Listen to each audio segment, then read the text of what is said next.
Hello students, मैं Anjali ma'am. तो आज हम लोग जो है बिहार बीटीएससी लैब टेक्नीशियन का जो है नेक्स्ट क्लास करने वाले हैं। ठीक है, तो अगर आप भी जो है बिहार बीटीएससी लैब टेक्नीशियन की वैकेंसी की तैयारी करना चाहते हैं तो आप हमारे लैब मास्टर बैच को ज्वाइन कर सकते हैं, जिसमें आप लोगों को रिकॉर्डेड लेक्चर्स मिलेंगे, कंप्लीट पीडीएफ नोट्स मिलेगा, जो भी पढ़ाया जाएगा उसका बाइलिंगुअल क्लास रहेगा, हिंदी इंग्लिश दोनों में।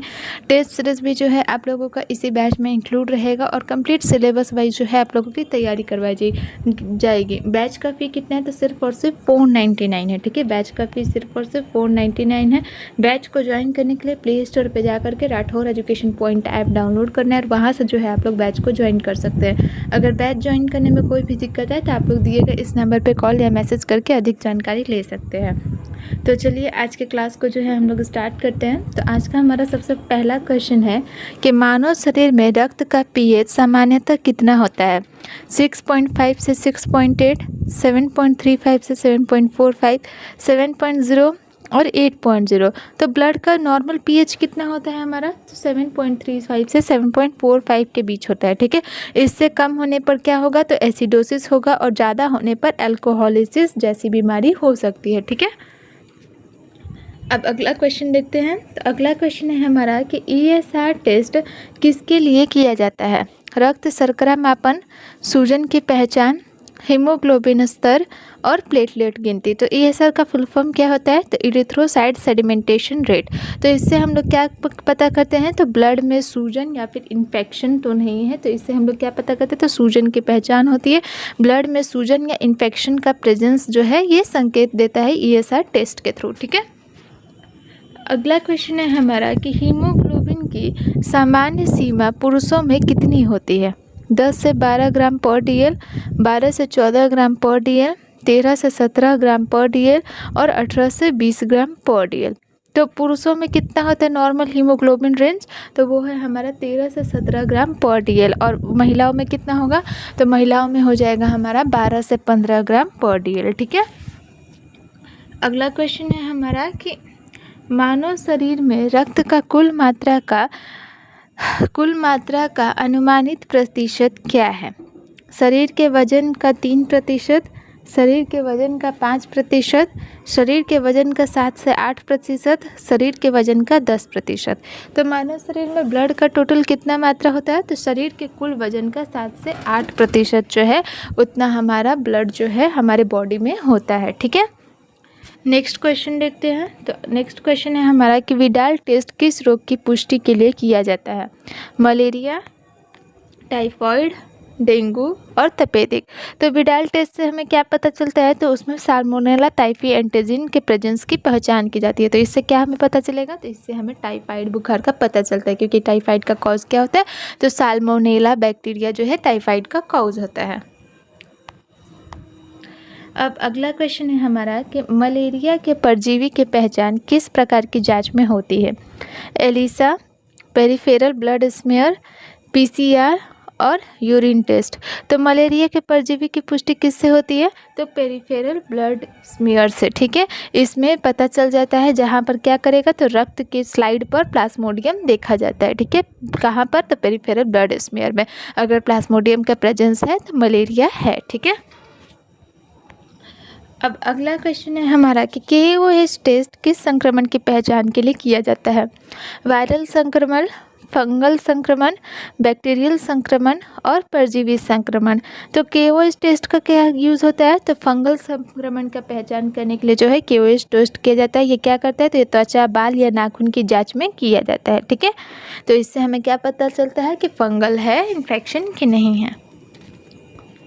अगला क्वेश्चन है हमारा कि O पॉजिटिव ब्लड ग्रुप किस प्रकार का होता है? Universal donor, universal recipient, common donor और रेयर ब्लड। तो O+ ब्लड ग्रुप को किस में रखा गया है? तो O+ डोनर को जो है क्या बोलते हैं? यूनिवर्सल डोनर के रूप में रखा गया है। यहाँ पर कॉमन है बट यूनिवर्सल डोनर जो है हमारा O ब्लड ग्रुप को कहा जाता है। और AB को क्या कहा जाता है? तो यूनिवर्सल रेसिपेंट। ठीक है, AB को क्या कहा जाता है? तो यूनिवर्सल रेसिपेंट जो है AB को कहा जाता है। ठीक है,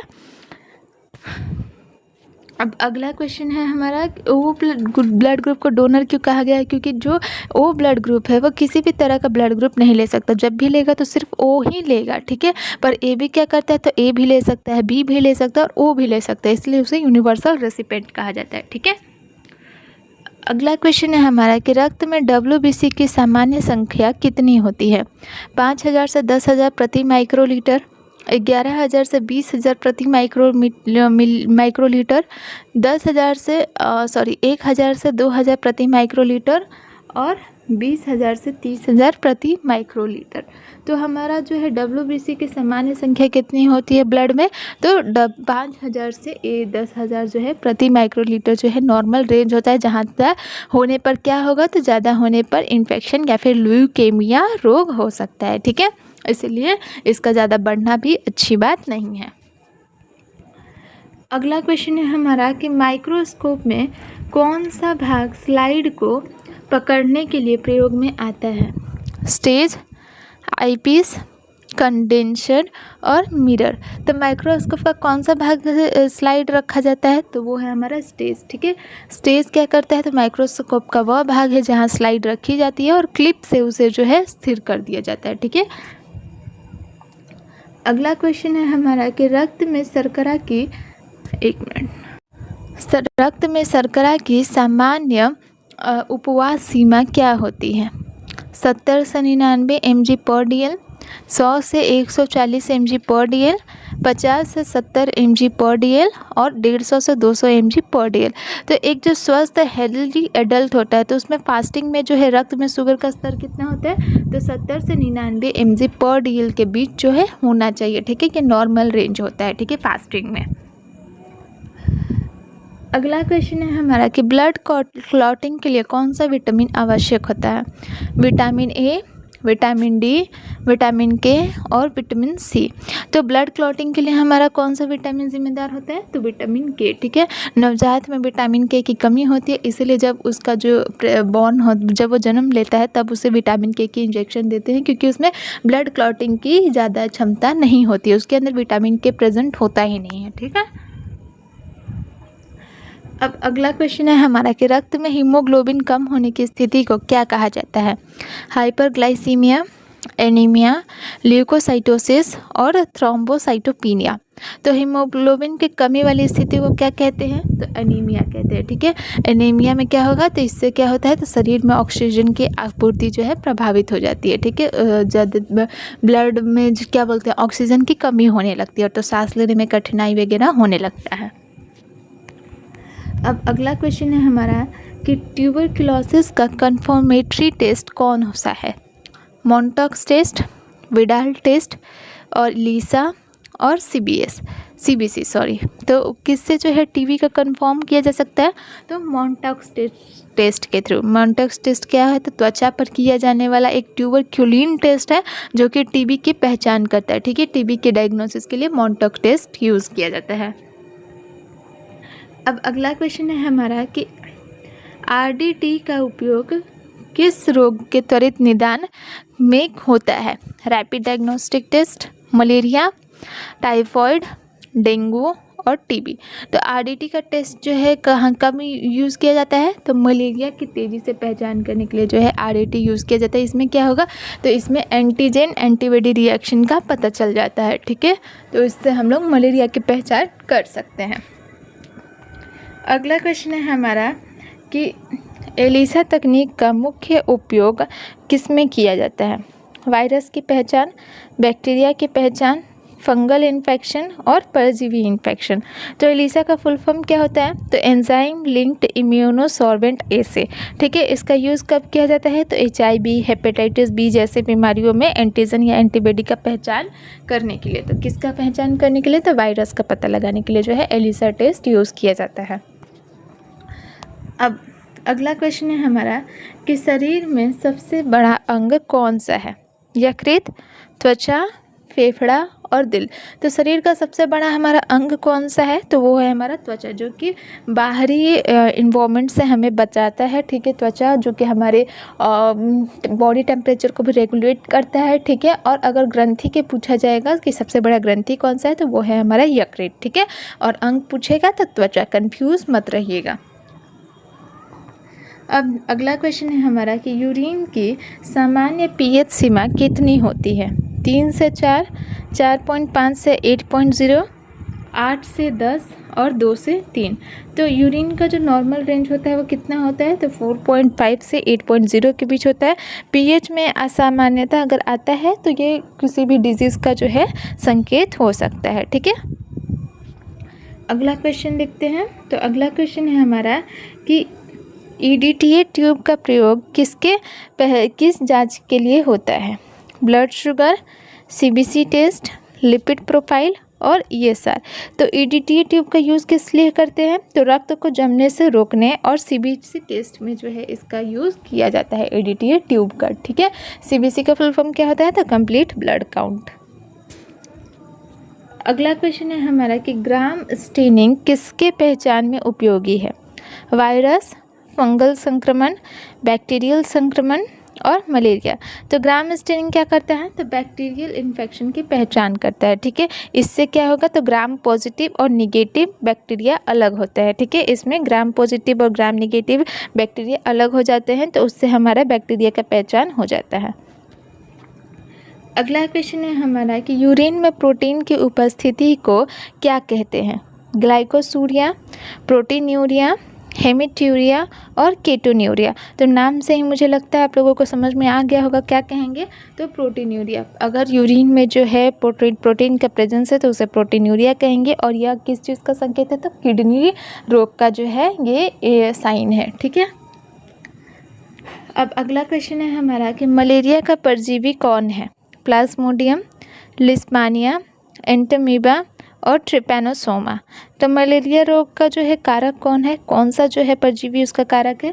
तो वो है हमारा प्लाज्मोडियम, ठीक है, जो मच्छर के माध्यम से फैलता है। कौन से मच्छर के काटने से फैलता है? तो एनाफिलिस मच्छर के काटने से मलेरिया रोग फैलता है। अब अगला क्वेश्चन है हमारा कि मानव शरीर में आरबीसी का जीवन काल कितना होता है? 60 दिन, 90 दिन और 120 दिन और 150 दिन। तो मुझे लगता है इसका भी जवाब सबको पता ही होगा कि आरबीसी का लाइफ स्पैन कितना होता है। तो 120 दिन का। ये कहाँ नष्ट होता है? तो स्प्लीन में, ठीक है, दिल्ली में जाकर के फिर ये नष्ट हो जाता है। अब नेक्स्ट क्वेश्चन है हमारा कि प्लेटलेट की सामान्य संख्या कितनी होती है? 1 से 2 लाख प्रति माइक्रोलीटर, 5 से 10 लाख प्रति माइक्रोलीटर, 50 से 100 प्रति माइक्रोलीटर और 10 से 20 लाख प्रति माइक्रोलीटर। तो प्लेटलेट का नॉर्मल रेंज कितना होता है? तो 1 से 2 लाख, ठीक है। ये 1.5 से 4 लाख प्रति माइक्रोलीटर जो है इसका नॉर्मल रेंज होता है। यहाँ पर 2 लिखा है, 1 से 2, बट मतलब 1.5 से 4 होता है, ठीक है। ऑप्शंस पर वैरी करेगा, 1.5 से 4 भी पर जो है नॉर्मल रेंज है। नेक्स्ट क्वेश्चन है हमारा कि रक्त में शुगर की जाँच के लिए कौन सी विधि उपयुक्त है? बेनेडिक्ट टेस्ट, ग्राम स्टेन, कुम्स टेस्ट और बिडाल टेस्ट।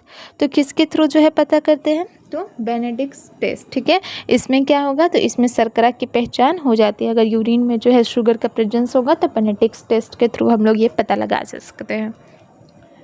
अब अगला क्वेश्चन है हमारा कि ट्यूबरक्लोसिस का मुख्य कारण कौन सा बैक्टीरिया है? Staphylococcus ऑरेस, Mycobacterium tuberculosis, salmonella typhi और विब्रियो क्लोराई। तो टीबी का जो है मेन कॉज कौन होता है? तो माइकोबैक्टीरियम ट्यूबरक्लोसिस जो है टीबी का कॉज है, ठीक है। ये बैक्टीरिया का नाम है, तो याद रखिएगा। अगला क्वेश्चन देखते हैं। तो देखिए आ ही गया है, मैंने ऊपर ही बताया था कि शरीर में सबसे बड़ी ग्रंथि कौन सी है? तो यकृत, ठीक है। और ये यकृत जो है सबसे बड़ी ग्रंथि है जो कि क्या करता है? तो बाइल जूस बनाता है और शरीर में मेटाबॉलिज्म के में हेल्पफुल रहता है, ठीक है। और अगर अंग का पूछेगा तो क्या है हमारा? त्वचा, ठीक है, कंफ्यूज मत होइएगा। अगला क्वेश्चन है हमारा कि ब्लड ग्रुप की खोज किसने की थी? Robert Koch, Karl Landsteiner, Alexander Fleming और एडवर्ड जेनर। तो किसने किया था? तो कार्ल लैंडस्टीनर ने जो है 1901 में जो है ब्लड ग्रुप की सिस्टम की खोज की थी, ए बी और ओ। तो इसकी खोज कार्ल लैंडस्टीनर ने की थी। अगला क्वेश्चन है हमारा कि शरीर में संक्रमण से लड़ने वाली कोशिकाएं कौन सी है? आरबीसी, प्लेटलेट्स, डब्ल्यूबीसी और प्लाज्मा। तो कौन जो है एक रक्षा प्रणाली का हिस्सा है? तो हमारा डब्ल्यूबीसी, वाइट ब्लड सेल्स जो है हमारे रक्षा प्रणाली का हिस्सा है, जो कि इन्फेक्शन से लड़ते हैं। ठीक है, इनके अंदर एंटीबॉडीज़ जो है प्रेजेंट रहते हैं। अगला क्वेश्चन है हमारा कि ए बी ब्लड ग्रुप वाले व्यक्ति को क्या कहा जाता है? ये भी क्वेश्चन मैंने ऊपर ही बताया था। ए बी को क्या कहते हैं? तो यूनिवर्सल रेसिपिएंट। यूनिवर्सल डोनर किसे कहते हैं? तो ओ को। ठीक है, ये किसी भी ब्लड ग्रुप को जो है आसानी से ले सकता है। अब अगला क्वेश्चन है हमारा कि मलेरिया टेस्ट में रक्त से स्लाइड किस समय बनाई जाती है? बुखार के बाद, बुखार के समय, सुबह के समय और रात में।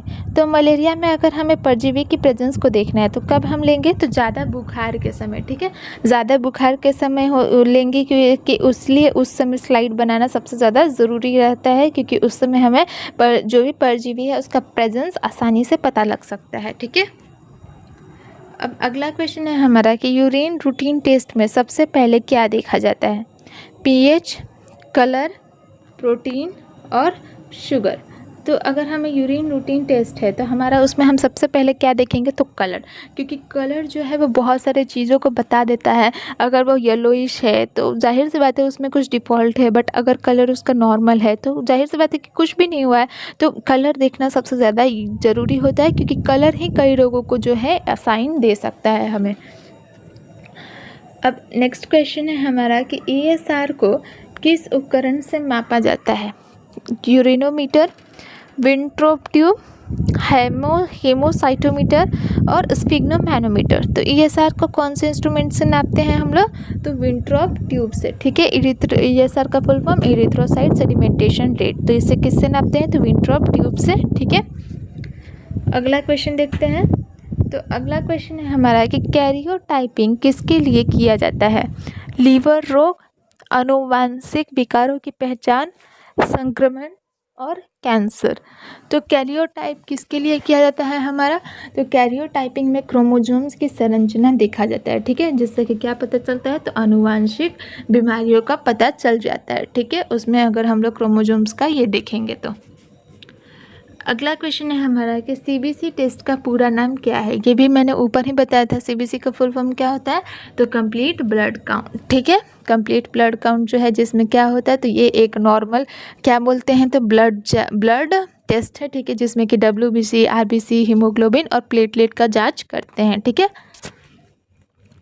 अगला क्वेश्चन है हमारा कि ब्लड सैंपल को जमने से रोकने के लिए कौन सा पदार्थ डाला जाता है? NaCl, एंटीकोएगुलेंट, HCl और KCl। तो ब्लड सैंपल को जो है जमने से रोकने के लिए हम लोग क्या करते हैं? तो एंटीकोएगुलेंट डालते हैं, जैसे कि क्या हो गया? तो EDTA हो गया या फिर हिपैरिन। तो इससे डालने से क्या होगा? तो ब्लड जमेगा नहीं। अब नेक्स्ट क्वेश्चन देखते हैं। नेक्स्ट क्वेश्चन है हमारा कि रक्त में शर्करा की त्वरित जांच के लिए कौन सी मशीन प्रयोग की जाती है?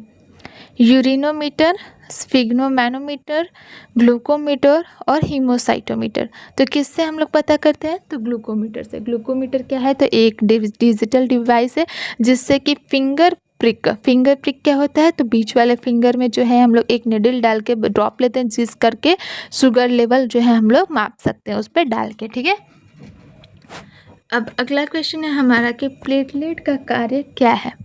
ऑक्सीजन ले जाना, इम्यूनिटी देना, रक्त का थक्का जमाना और हार्मोन बनाना। तो प्लेटलेट्स का क्या काम होता है? तो प्लेटलेट्स शरीर में जब चोट लगते हैं तो रक्त का थक्का जमाने का जो है काम करते हैं। ठीक है, इसी के कारण जो है ज़्यादा ब्लीडिंग नहीं होता है। नेक्स्ट क्वेश्चन है हमारा कि हीमेटोलॉजी लैब में सबसे ज़्यादा इस्तेमाल किया जाने वाला सैंपल कौन सा है? प्लाज्मा, सीरम, होल ब्लड और यूरिन। तो हेमेटोलॉजी में सबसे ज़्यादा यूज़ क्या होता है, तो होल ब्लड, जैसे कि क्या हो गया, तो CBC हो गया, ESR हो गया, ब्लड ग्रुपिंग हो गया। तो होल ब्लड का ज़्यादातर जो है हेमेटोलॉजी में टेस्ट होता है, ठीक है। हेमेटोलॉजी में सबसे ज़्यादा किया जाने वाला ये है होल ब्लड, ठीक है। अब नेक्स्ट क्वेश्चन है हमारा कि HIV टेस्ट में कौन सी तकनीक सबसे ज़्यादा उपयोगी है, ग्राम स्टेन, एलिसा, ज़ीहेल नीलसन स्टेन और विडाल टेस्ट। ये अगर अपने ऊपर अच्छे से सारे क्वेश्चंस किए होंगे तो ये क्वेश्चन भी ऊपर था, ठीक है, बस थोड़ा घुमा के था। तो किससे है, तो एलिसा टेस्ट, ठीक है। एलिसा टेस्ट HIV इन्फेक्शन की पुष्टि के लिए सबसे प्रभावशाली है, ठीक है, सबसे प्रभावशाली जो है प्रारंभिक जाँच है। अगला क्वेश्चन है कि यूरिनोमीटर किसके लिए प्रयोग किया जाता है, मूत्र में शर्करा जाँच, मूत्र का स्पेसिफिक ग्रेविटी मापने के लिए, यूरिन pH और RBC गिनती। तो यूरिनोमीटर का यूज़ क्यों होता है, तो ये मूत्र का स्पेसिफिक ग्रेविटी मापने के लिए जो है यूज़ किया जाता है, जो कि किडनी की कार्य क्षमता बताता है, ठीक है, इससे हमें पता चल जाता है। अब अगला क्वेश्चन है हमारा कि सीरोलॉजी किसके अध्ययन से संबंधित है, रक्त कोशिकाएं, एंटीजन और एंटीबॉडी प्रतिक्रिया, वायरस और नाड़ी गति। तो सीरोलॉजी में क्या होता है, तो एंटीजन और एंटीबॉडी का रिएक्शन की पहचान की जाती है, जैसे कि HIV हेपेटाइटिस के जांच में ये सीरोलॉजी किया जाता है, ठीक है।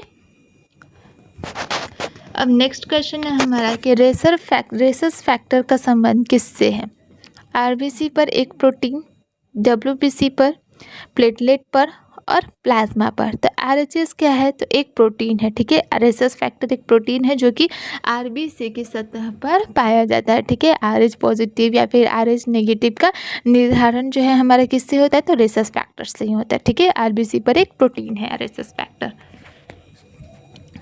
अब अगला क्वेश्चन है हमारा कि ब्लड ग्रुप टेस्ट में कौन सी विधि सबसे ज़्यादा प्रचलित है, cross matching, slide method, PCR, RIA। तो सबसे ज़्यादा प्रचलित कौन सी विधि है हमारी, तो स्लाइड मेथड, ठीक है, क्योंकि स्लाइड मेथड जो है एक सरल और त्वरित विधि है, जिसमें कि क्या करते हैं, तो रक्त की बूंद पर एंटीसीरम मिलाकर ब्लड ग्रुप की पहचान कर लेते हैं, ठीक है। तो स्लाइड मेथड जो है सबसे ज़्यादा मतलब एक ईजी मेथड है पता लगाने का, और बहुत टाइम भी नहीं लेता और कन्वीनियंट भी है। अगला क्वेश्चन देखते हैं। तो अगला क्वेश्चन है हमारा कि प्लेटलेट काउंट किस उपकरण के से गिना जाता है, माइक्रोस्कोप, हीमोसाइटोमीटर, कैलोरीमीटर और स्पेक्ट्रोफोटोमीटर। तो किससे जो है रक्त का हम लोग ये करते हैं, प्लेटलेट काउंट करते हैं, तो हीमोसाइटोमीटर, ठीक है, एक ग्लास स्लाइड होता है जिससे कि WBC, RBC और प्लेटलेट्स के काउंट किए जाते हैं, ठीक है। नेक्स्ट क्वेश्चन है हमारा कि ट्यूबरक्लोसिस के लिए स्प्यूटम सैंपल किस समय संग्रह करना उचित होता है, रात में, सुबह खाली पेट, भोजन के बाद और सोने से पहले। तो कब करते हैं, तो सुबह में, ठीक है, सुबह खाली पेट जो स्प्यूटम सैंपल होता है वो सबसे ज़्यादा विश्वसनीय होता है, क्योंकि रात भर जो है फेफड़ों में इकट्ठा हुआ कफ, TB, बैक्टीरिया का प्रेजेंस जो है दिखा देता है, ठीक है। नेक्स्ट क्वेश्चन देखते हैं। तो अगला क्वेश्चन है हमारा कि हिपैरिन किस प्रकार का पदार्थ है। आपने ऊपर देखा होगा तो ये भी क्वेश्चन था, ठीक है, मैंने बताया भी था। हिपैरिन क्या है, तो एक नेचुरल एंटी कोएगुलेंट है, ठीक है। हिपैरिन क्या है, तो एक नेचुरल एंटी कोएगुलेंट है जो कि क्या करता है, तो ब्लड को क्लॉट बनने से रोकता है, ठीक है। अब नेक्स्ट क्वेश्चन देखते हैं। नेक्स्ट क्वेश्चन है हमारा कि हीमोग्लोबिनोमीटर का यूज़ किसके लिए होता है, RBC गिनती, WBC गिनती, हीमोग्लोबिन मापने के लिए और प्लेटलेट गिनती। तो इसका तो नाम भी मतलब आप लोगों को बता ही रहा होगा कि क्या करता है। तो हीमोग्लोबिनोमीटर का क्यों यूज़ करते हैं, तो हीमोग्लोबिन का स्तर मापने के लिए जो है हीमोग्लोबिनोमीटर का यूज़ करते हैं। नेक्स्ट क्वेश्चन है हमारा कि क्रॉस मैचिंग टेस्ट किस प्रक्रिया में अनिवार्य है, blood donation, blood transfusion, vaccination और शुगर टेस्ट। तो क्रॉस मैचिंग किसके लिए ज़्यादा यूज़ है? तो रक्त चढ़ाने से पहले डोनर और रिसीवर के रक्त के अनुकूलता की पुष्टि के लिए जो है क्रॉस मैचिंग किया जाता है। तो ब्लड ट्रांसफ्यूजन के लिए जो है ये सबसे ज़्यादा अनिवार्य है, ठीक है, क्योंकि अगर एक भी गलत ब्लड चढ़ा तो पेशेंट के जान पे हानि हो सकता है, ठीक है। अब आज का हमारा लास्ट क्वेश्चन है कि एक सामान्य आरबीसी की संरचना कैसी होती है? गोलाकार, बाइकॉन्वेक्स डिस्क, आयताकार और त्रिकोणीय। तो आरबीसी का संरचना कैसा होता है? तो बाइकॉन्वेक्स डिस्क का होता है, ठीक है, जिससे ये क्या करता है? तो अधिक ऑक्सीजन वहन कर सकता है, ठीक है। तो आज के लिए बस इतना ही। जो भी इस क्लास का पीडीएफ होगा डिस्क्रिप्शन बॉक्स में टेलीग्राम चैनल का लिंक दिया गया है, तो जाके जुड़ जाइए, वहाँ से आप लोगों को पीडीएफ मिल जाएगा। और अगर क्लास पसंद आया होगा तो लाइक करें और चैनल को सब्सक्राइब करें।